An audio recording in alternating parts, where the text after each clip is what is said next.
paano nga to makiklik ni buyer? So, ito yung sinasabi ko sa inyo kanina na product link template. So, balik tayo dun sa mismong product natin. So, kung Canva template yung ating ibebenta, is template link yung kunin natin and then copy. So, balik tayo dun sa ating product link na PDF file. So, right click mo siya o kaya Control K. Lalabas na yung enter a link. So, dito mo ilalagay yung link. And then, enter mo.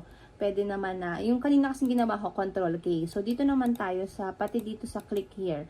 So, right click, and then link. Then, copy mo lang yung, i-paste mo lang. Tapos, dito, nilalagay ko din. So, Control K, then, paste mo yung link, and then go. So, guys, ito na yung